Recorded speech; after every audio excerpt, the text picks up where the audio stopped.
Well, most of our landscape and garden plants have enjoyed the onset of wet weather that we've had over the past year, but there's also another common visitor to the garden and landscape that's enjoying it just as much, and that's the slug or the pill bug or the roly-poly that we often hear about, or the sow bug, another name. So those are two different type of critters. Now the slugs are actually kin to oysters and clams, and they need moist conditions to survive. The roly-polies, on the other hand, also prefer a lot of good organic matter and moisture, but they're not totally dependent upon it like the slugs are. Well, how do you know if you have these problems? Well, obviously through identification, but the slugs and both the roly-polies at times can feed on the foliage and the fruits of your crops, both vegetables and landscape plants. So it's not uncommon to see little holes on strawberries or on lettuce leaves, or even on annual flowers sometimes that are being enjoyed by these other common pests. Now the slugs also, you'll see a slimy trail on various types of products, such as wood products or rocks, those types of things, or even walkways, and you can identify that you have a problem too. Well, what is a solution? Unfortunately, a practice that we recommend often here in Oklahoma gardening, that is mulching, actually can harbor these particular critters. But we're not recommending that you go out and remove your mulch, because there's still more benefits from mulching than any cons or negatives that might appear. But sanitation, good sanitation, is very important. Any extra lumber or rocks that are laying around the edge, or any kind of leaves or compost around the edge of a garden or vegetable spot can actually harbor these pests as well. So sanitation is very important. But let me tell you about some of the many concoctions that are shared from day to day through various gardeners on things that might possibly work. Now, of course, there's hand picking with tweezers, and I've heard people talk about doing this and feeding them to ducks and chickens, or just having the ducks and chickens roam.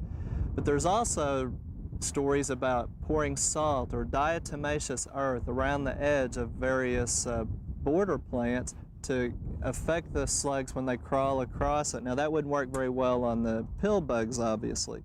But also there are reports that certain types of mulches like cedar, possibly oak, will actually distract them because of some of their chemical compounds.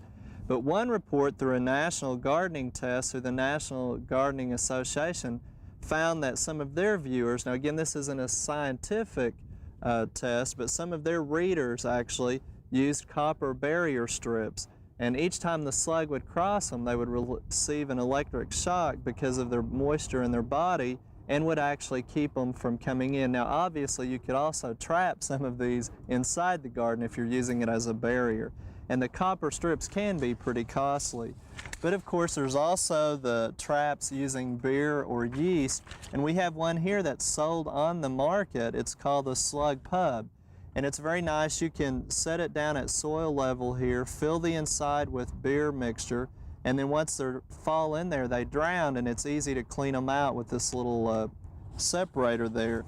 But if you don't want to use beer, basically it's the yeast in it that's attracting them, so you can make up 1 teaspoon of yeast to 3 ounces of water as a solution, or mix up milk and water together and have the same impact.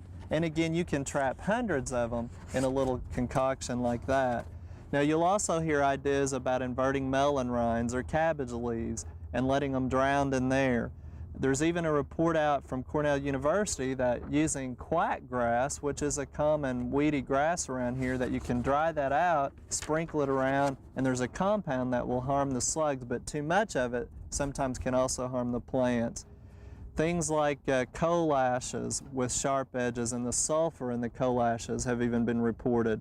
People using collars around particular plants that they want to protect them, and greasing them with Vaseline where they can't crawl in. But there are some tried and true measures that are on the market, and that's baits. But the baits contain either 7 or carbaryl or metaldehyde, and you sprinkle them according to directions in the particular crops for the use area. And those baits will control them as well, but they are considered pesticides. So you can see there's all kinds of choices out there. Some of them are tried and true home remedies, others are scientifically based. The option's up to you, but I don't think anything is going to guarantee 100% control. So just be active, observant, try the best measures you can, and then try to control these pests so they don't damage any of your crops this season.